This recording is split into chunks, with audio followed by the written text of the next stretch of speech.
right, welcome back to another edition of ACF411, the official podcast of the Allen County Fair, powered by Nutrien, feeding the future.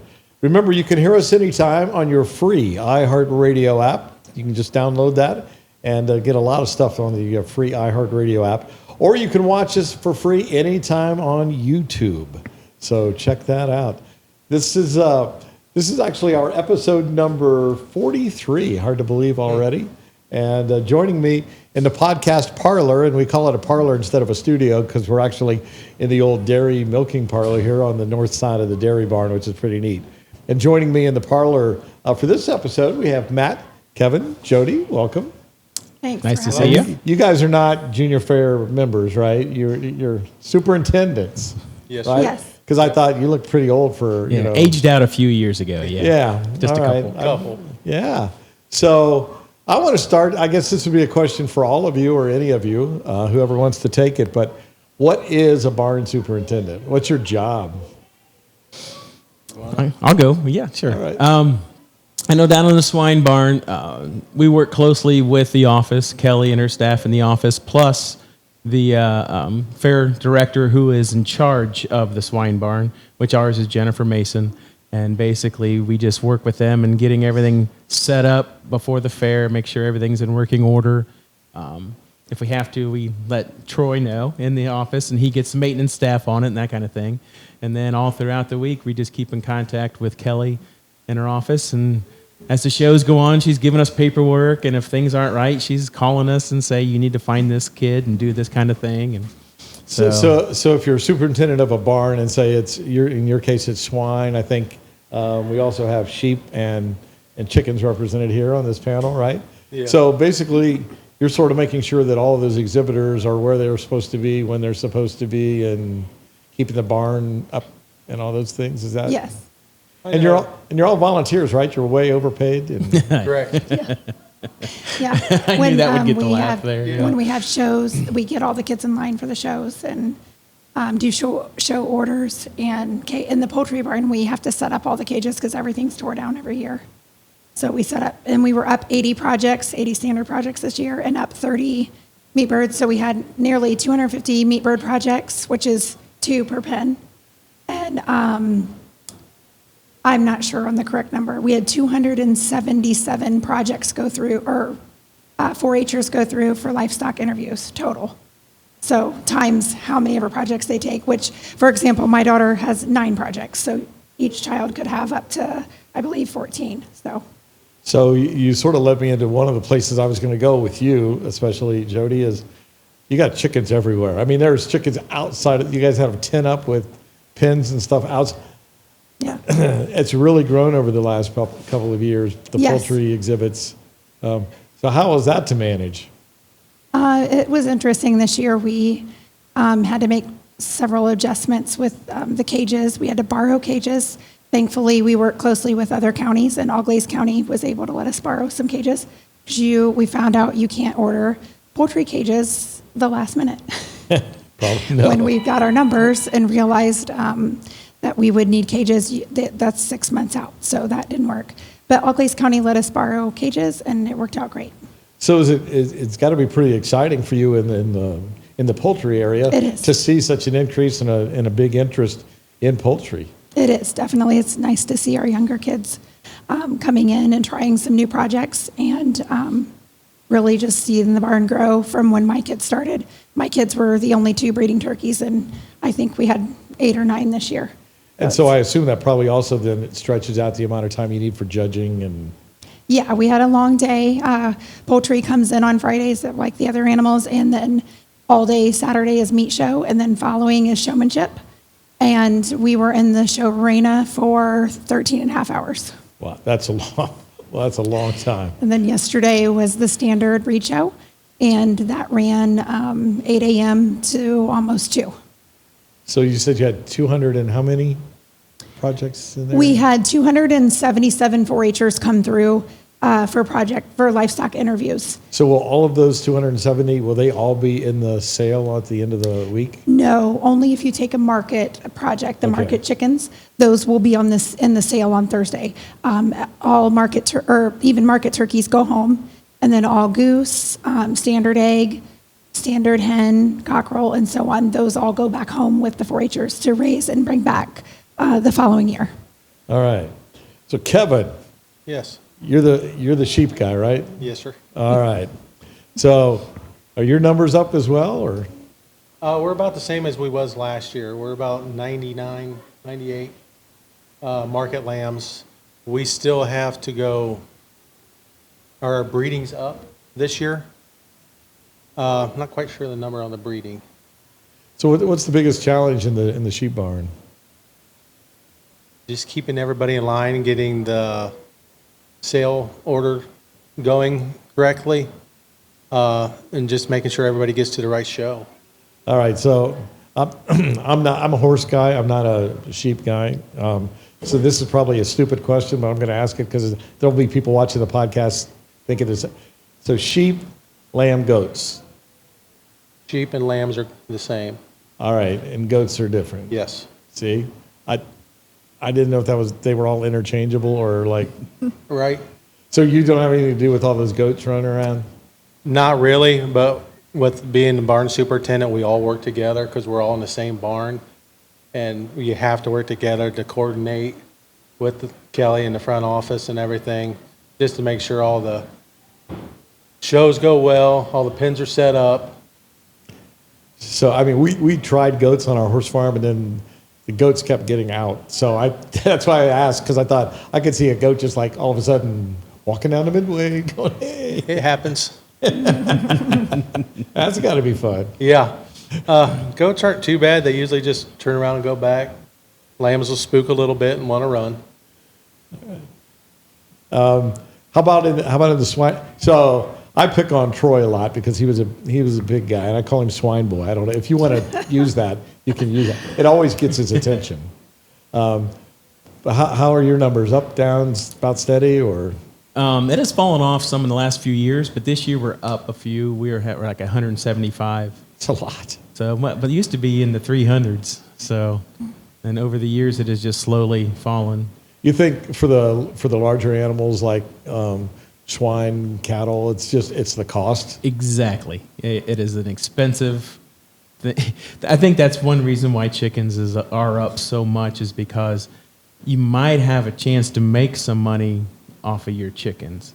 I've said all along, as soon as you buy a pig, you're in the hole. So that's just how it goes nowadays. But some people play sports all summer long. These kids, they show pigs summer long, and that's their hobbies. And people that know me have heard me say this. I love the 4-H, the junior fair kids, because as an employer, if you're interviewing one of those kids for a job, you know they know how to work. Absolutely. Because if you have a livestock project, there are no days off. It's got to be fed. It's got to be cleaned. It's got to be cleaned up after. It's not a like, I don't want to do that today kind of a project. Give me an idea, because I think the cost is an interesting thing that a lot of people may not, if they're not into this, they're not going to realize. So we'll start with chickens, but how long is the chicken project? Because I think it's just a couple of months, right? It depends. If you're doing market projects, then that's a 6 to 8 week project, just depending on the hatch dates.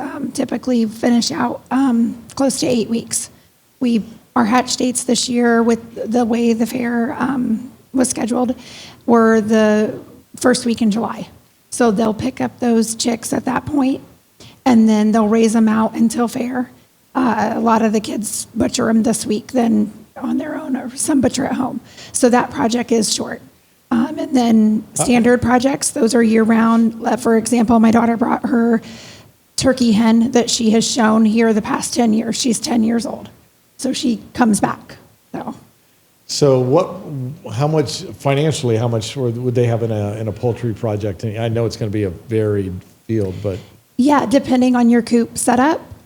Some kids are able to just do in their garages. In my club, I visit myself and all the other advisors visit the kids' projects. So I seen an array of things. I seen extravagant coops with mini ponds and they will definitely never make money on any sort of poultry because they are living in luxury.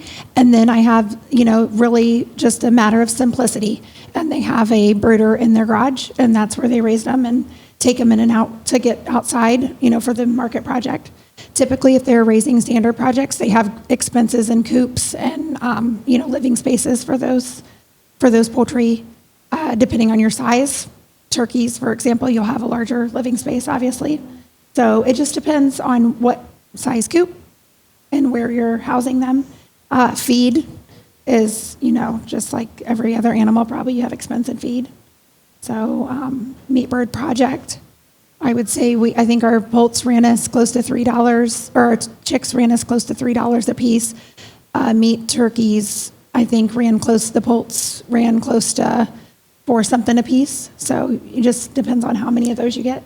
All right. And to put this in perspective for our viewers or listeners that may not, so I know last year the minimum payout at the auction was $575. So if you can do your project for less than $575, it's a smaller project. Correct. You might have made a little bit of money that you could put towards next year's project, or Yeah, something about that I think is really special about Allen County is we just have a tremendous outpouring from the businesses in our community that really donate to our kids, because that's essentially what it is. When they go to the show ring, they're receiving a donation from a business towards the efforts and work and time and energy and money that they put into their projects. So fortunately in Allen County, yes, we had, I think the minimum was 575. Yeah. Yep. Yeah, and we did really well last year. It's about a 960, something like that, thousand total sale. I mean, it was. Yes. I know we set another record last year. I know Kelly wants to get up to $1 million. I think that's a big jump in 1 year, but we'll see. We'll get closer to that. Maybe with our 30 more meat bird projects, you never know. Never know. You never know. The standard projects, though, I will say, they don't make any sort of money other than premium on that. So Kevin, Yes. in the sheep, what's it? How long is that project, and how much is that that youngster? What's he gonna have invested in that project? It varies a lot financially. I think May 31st was our deadline that they had to have them by this year. Most people get them late April. A lot of us have them all year round. I want to say probably the bottom end, you're probably at the 400 all the way up. So whatever you want to spend. And so looking at like last year's auction, what would an average sheep go for? I think the average went for 375. And of course, it got bumped up then, right? Correct. To the 575, but so most of them are losing money, is what you're telling me. Yes. Is that the same story over there in the? Oh, absolutely. Yep. And in the last few years, the show pig industry it seemed to have changed. They're showing older pigs. They want more mature muscle, and you feed them slower. And so they're actually, I know my kids have been out 4 or 5 years now, maybe longer. I guess I lose track of time. But they used to be, you would show pigs that were farrowed in late January to mid-February to late February, that kind of thing. Now they're showing November, December, and January pigs. And so that means you buy them earlier, which means you're feeding them longer. Longer, yeah. And you do feed them slower. You're not trying to pour the coals to them, but you're feeding them slower as you come through. And but it's still, that feed is real expensive. And the price of the animals, yeah, it's jumped up a couple $100 just for your basic pig, all the way up to the thousands, whatever you want to spend. So what? I always like, we like to have some fun here on the podcast. So, any funny barn stories over your? Because I understand you're all veteran barn superintendents. Anything stick out in your mind? It's like you can't believe that even happened in your barn, but it did. Does it have to be in our barn? Well, no, it could be. Actually, a couple years ago, we had. I always ask the royalty what's their funniest fair experience, because they're normally kids that have been here a long time. And I remember the one. Actually, he was riding backwards on a pig, and then somehow the gate didn't get closed, and they were going down the midway, and he was on backward. That was his story, and I thought that was a great story. But Well, when we get pigs in, we do it on Friday. We start accepting pigs at 7 a.m. and we take them till 6 p.m. So we sit there all day long in the back, waiting for trailers to back in. And it's been 3 or 4 years ago now, but there was this Ford Escape pulled up. It stopped. The driver stayed in. 3 kids hopped out. They opened the door, and 6 goats hopped out of that Ford Escape. It was the funniest thing I'd ever seen. We were just like, did 6 goats just hop out of that thing? And they're like, yep, sure did. So you took mine. Is that what you? that's pretty good. That became the trailer, huh? Yes. Yes. Yep. That smelled good inside. Any good poultry stories? Trying to think. Something flew the coop? Get Right. We have had a couple of birds get loose, but that's usually not funny. We're usually terrified of them getting out on the midway. So, can't recall. I'm sure Sheldon has done something really hilarious I'm not thinking of in the barn. This is his last year. We'll really miss him. So, Yep. All right. Well, so I always ask everybody who comes on the podcast gets asked this question. So I don't know if Kelly told you ahead of time, but it's always the fun question. So, and we'll start down with Matt. Matt, favorite fair food? Oh, pork burgers.